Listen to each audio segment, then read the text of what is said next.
Good morning, everybody. We're going to hold off just for another minute and see if anyone give some others another minute here to join, and then we will get started.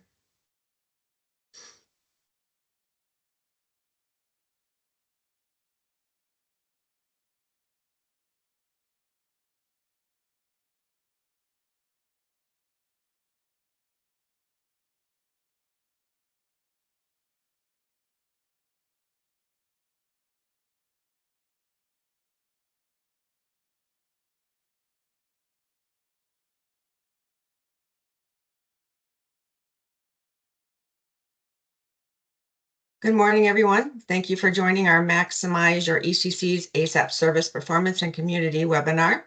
My name is Julie Howarder with ASAP Service, and just a few housekeeping tips. Please mute yourself during the call, and we will have a Q&A session once everything is finalized.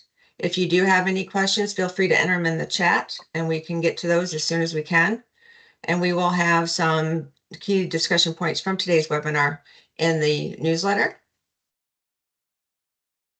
Today's presenters are Bill Toth, who is our Director of Implementation and Support with ASAP Service, as well as Karen Carlson, our VP and General Manager of ASAP Service. Bill, I'm going to turn this over to you. Sounds great. Thank you, Julie. Good morning, everyone. My name is Bill Toth. I have had the opportunity to work in public safety technologies for the past 28 years.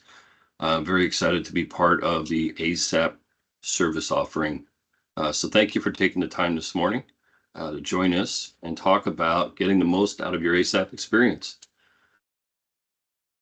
I'd like to start off this morning talking a little bit about the things that we offer since we've begun to evolve in this program and adding on to the great things that were established by the team that was working on it through all these years. Today we're going to cover how to contact support.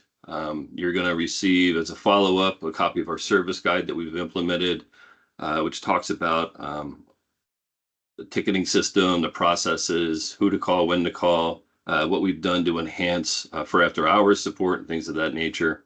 We're going to talk a little bit about maintaining the system that you currently have with your computer-aided dispatch system and how we can make the most of it utilizing the tools that are included with it today. And by maximizing it, it's a combination of ensuring that addresses that fall within your jurisdiction and are currently served by monitoring centers or alarm companies are actively working in your system, and then understanding those that may not be connected to your system in terms of monitoring centers and alarm companies, what you can do to identify those and let us work with you to integrate them. So first, we're going to talk about support. So in the past 3 months, we've updated and integrated a new ticketing system. That ticketing system allows for a little bit more communication and better tools for us to support you and your day-to-day.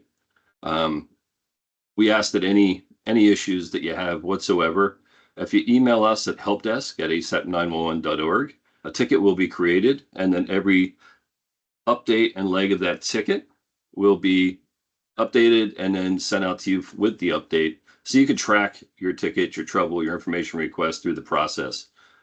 Just for everybody's awareness, we have a combination of existing personnel and then new personnel to help supplement that support and service. So really, we've strengthened the core of the resources that we have available for our community. We've enhanced the technology, and we've done more to do what we can to support you. On top of that, we've also added 24/7 support with a centralized phone number. So we have a service now that if you call in any time of day, it will be a live person who takes your call, and they'll call out one of our technicians to respond to you immediately. We ask that phone calls be handled for high severity system outages or big issues that really need attention right away. If you've made changes, things going down, that sort of thing, we ask that you call our phone number here, 888-291-913. And again, a person who's one of our support personnel will be with you immediately. The other thing that we've done through new ticketing system and some of the new technology that we've incorporated with ASAP service is notification requests. In the past, these have been done through email groups. What we have now is an automated system that allows templated request for notification. As an example, if your CAD system is going through a general maintenance, you're going to experience some downtime, you can let us know ahead of time, and we can get that information out to the monitoring centers so that they understand when the window is going to start, when it's planned to end, and they'll be instructed during that period to pick up the phone and give you guys a call for any dispatch requests, as opposed to using the ASAP system. Typically, what will occur is when you take your system down for maintenance or you have an outage, the monitoring centers through ASAP will continue to attempt to send dispatch requests. In cases where it's not available, it'll eventually time out, notify the monitoring centers to call you, and add more time into the experience for each of the dispatch requests. What occurs with the notification, we let them know ahead of time. They're instructed ahead of time during the window just to call you directly. And again, saving valuable minutes on each of these requests. So we ask, as part of this new service offering, that we continue to collaborate. We're asking for cooperative effort from the ECCs to notify us as best as possible during planned maintenance, during outages, and we'll continue to be highly communicative with the rest of our community so that we ensure you're getting the most out of the ASAP service. Next, we're going to talk a little bit about how we kind of optimize your experience. So we are currently working through service offering re-engagement services for our monitoring centers. So what we find is a lot of monitoring centers either came on late or were not available to go through the address matching process and set up their customers for the electronic dispatch at the time that you guys have come online with your ECCs. What typically has occurred in the past is the majority of those would try to work for a re-engagement or just not connect to your ECC. It's in our case, we see that there's a lot of opportunity there. We began an initiative for re-engagements, which we're actually moving at a pretty good clip at this point. Some of you may have heard from our implementation specialists to coordinate for a specific monitoring center. Essentially what happens is we work with you to gain your address list and review your site profile form. And then we work directly with the monitoring centers to go through their address verification process, which then makes them available, or all of their current list of customers available for ASAP dispatch requests through your ECC. So that's something we're working with each of the monitoring centers on a proactive approach from our perspective to try to just increase the volume, which of course over time cuts down on the workload for your users, cuts down on error opportunities and things of that nature. What you can actually do to help us as well and help yourself, we know which ones are not connected today, and we have the ability to engage them. There are some opportunities that we've worked with ECCs on where the ECC can pull reports from their CAD, which identifies the number of called in alarms. And then we can work with you to identify trends and patterns on those call-ins. In some cases, we've worked with ADT, we've worked with Affiliated, where we see high volumes of those call-ins, which really came down to some address changes that weren't migrated out to the monitoring centers. So understanding that, seeing those patterns, we're able to engage the monitoring centers, get those addresses corrected, and double the amount of transactions they were leveraging the ASAP system for. So again, from our perspective, you can actually take the small step of pulling reports on your side and then working with us to identify where you're seeing higher volumes, things that don't make sense in terms of those call-ins, and letting us help you through that, seeing where we can increase the ASAP interface transaction volume. On top of that, we have seen some monitoring centers where they're local or regionalized. The monitoring center, not currently ASAP enabled, but yet the ECC sees high volumes of called in dispatch requests. We've been able to partner with some of our ECCs identify those monitoring centers, reach out and begin the integration process. We have a fairly high volume of monitoring center integration activity that's going on today. So as they come on, we get them integrated to the platform, and then we work through the re-engagement process with them to bring on their customers onto your ECCs for the dispatch requests. So from our perspective, if you're aware of or you see with your reporting regionalized alarm companies or monitoring centers that you may benefit if they were sending in digital dispatch requests versus the traditional telephone method, again, call us. We can work with you and with the monitoring center and see what we can do to get them on board. All right. From my perspective, that pretty much wraps up some of the benefits we can offer. That being said, I'm available night and day to kind of talk through if anybody has any questions or any ideas or concepts or things that we might be able to do to make life easier on you. But at this point, Karen, if you're good, I'd like to hand it over to you, and then we can do the Q&A at the end. That sounds great, Bill. Awesome. Yeah, so I think pretty much everybody has had the chance to see my name before, but Karen Carlson, as Julie mentioned earlier, I'm the general manager and vice president of the ASAP service here with the MCP and the Monitoring Association. So early on, when we started communicating with the ECCs that are live, and whether that was via the newsletters or our webinar, we were talking about our community and developing a community, right? And we're all familiar, those of us that have been in the public safety space, we're very familiar with the strong community that exists within public safety and in general, with every different user group or group of people that use the same software or the same technology, we start a community, and that's no different than us. So, we've been talking about it for a while, but now we're more fully launching what we're going to call the ambassador program. So Bill, if you can switch to the next slide. I'm going to talk a little bit about what that ambassador program is. So we're reaching out to all of the directors and managers, basically key people that are part of the live ECCs using ASAP today. Because you all get it, right? You've been on the system and haven't wavered from leaving ASAP from the very, very beginning, which is why we continue to do, more investment into the program, because we want to just continue to make it better.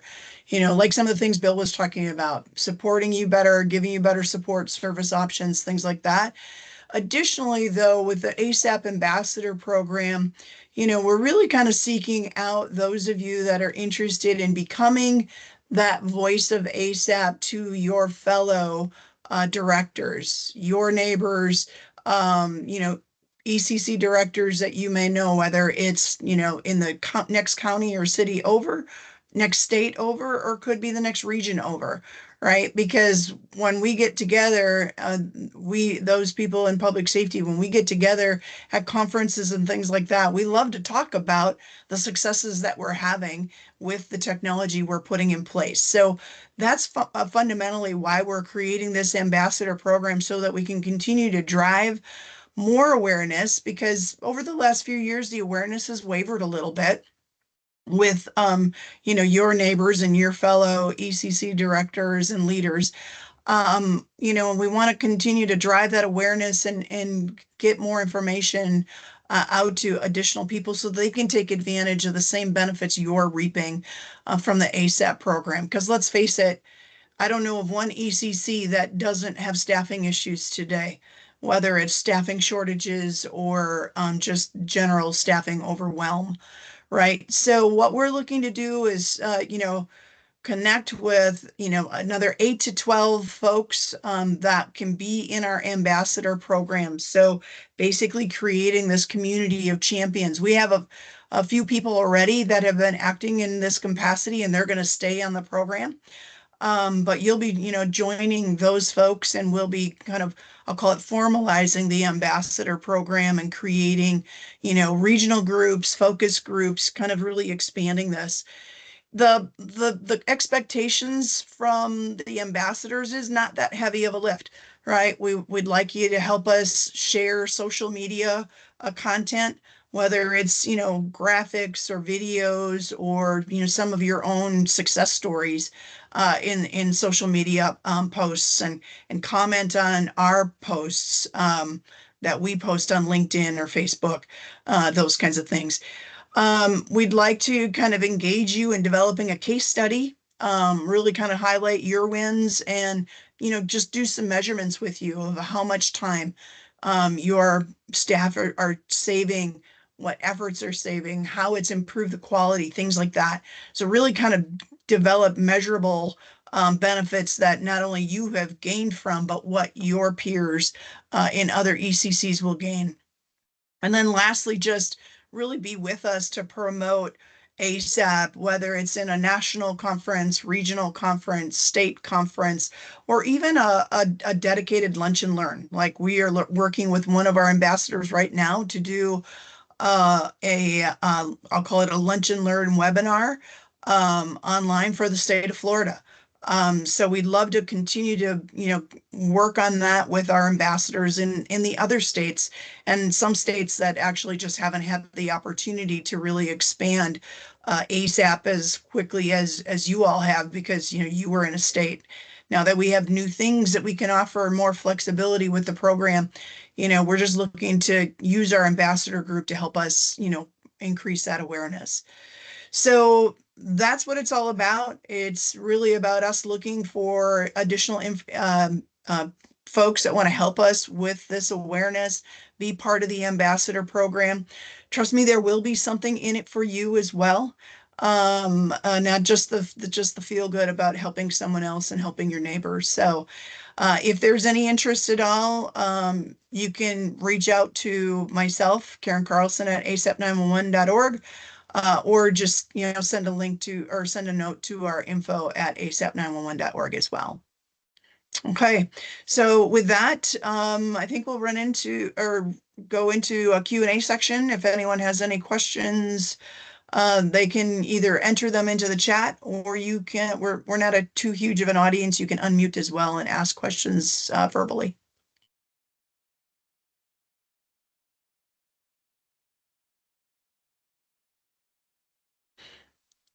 Julie should have had the Jeopardy tune queued up for right now.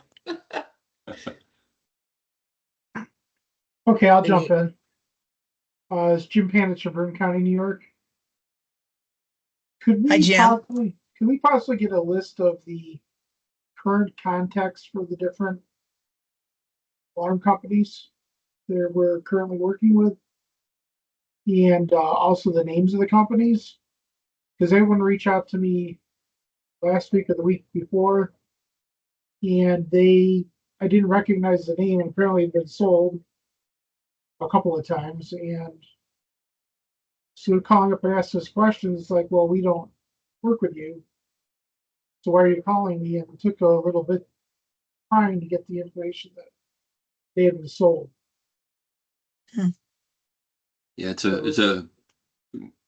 it's a pretty common thing within the alarm industry for the acquisitions and the changes of that nature, Jim. We can certainly work, get lists together and get it to you as soon as we can.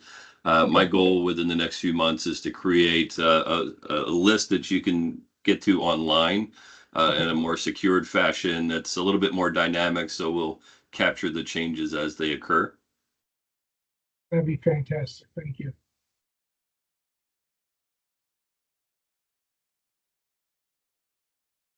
Any other questions for Bill or Karen?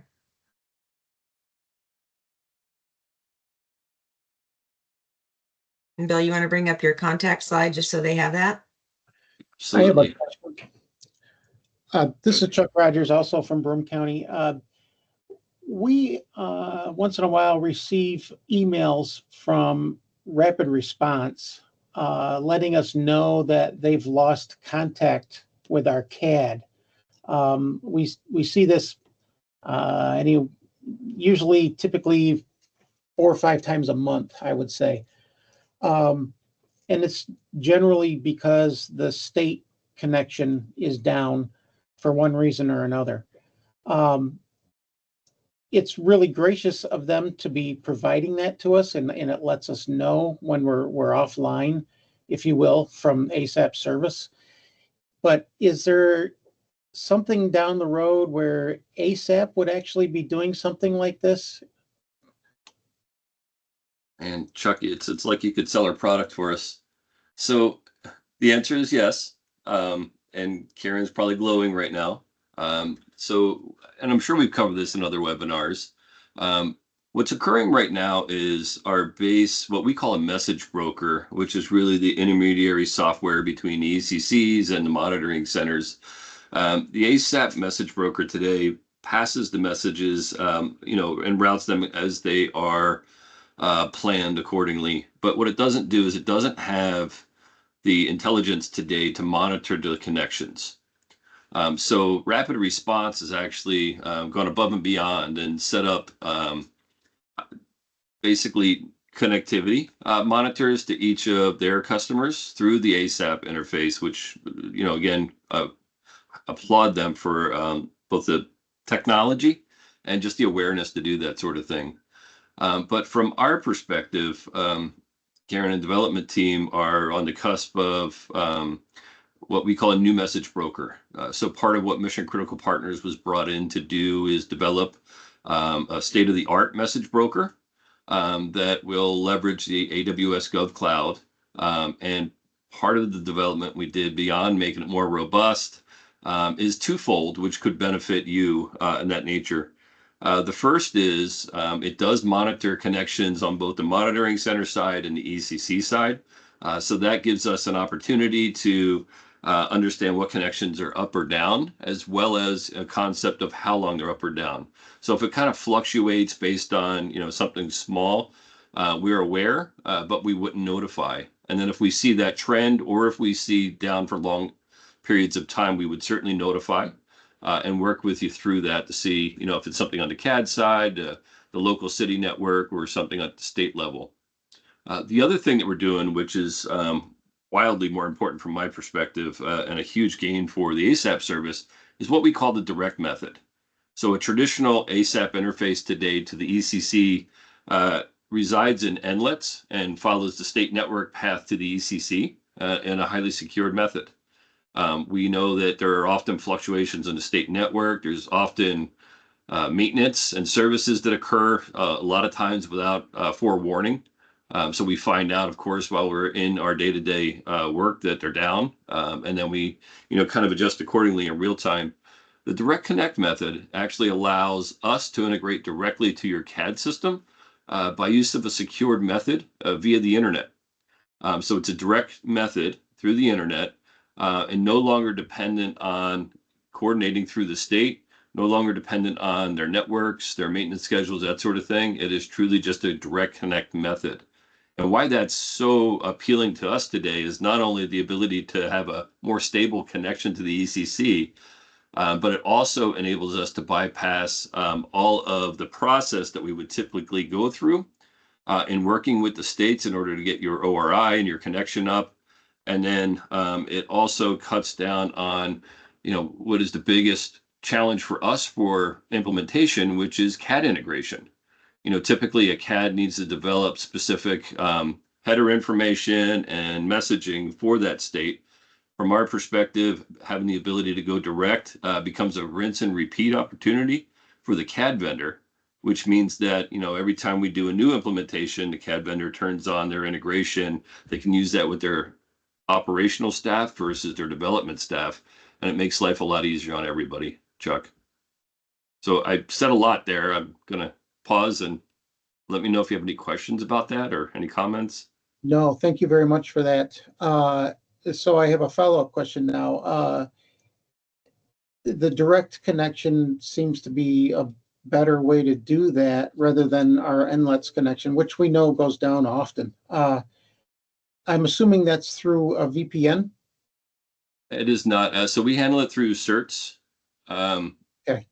And then, of course, security within the AWS Gov Cloud environment. Okay. And is there any thought about leaving the NLETS connection in addition to the direct connection. So we have a little redundancy. You could, again, sell for us, Chuck. So first thing that's going to happen is, we'll have the direct connect method available, but the traditional method will still exist intact. So Okay. as we migrate over to the new technology, the path-through inlets will exist. So really, from our perspective, the migration should be invisible to you, happen in the background. Your traditional NLETS connection will continue to be there. And then if you choose down the road, you want to migrate to the direct connect method, we're here for you. That sounds great. We're definitely interested. Awesome. You made Karen's day.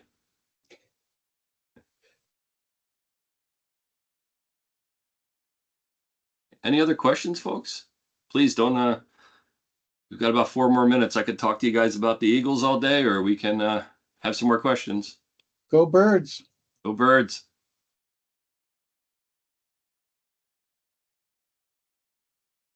All right, Julie, it's either me talking about the Eagles or maybe we wrap her up. Yeah, do you have the final slide with the contact information one more time? In case they need that. There you go.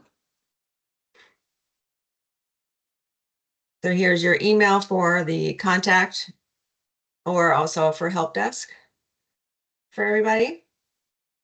And if there's no other questions, we appreciate everyone's time today and joining us for our webinar. And if you have any further questions, you can reach out to the team here and they'll get back to you as soon as they can.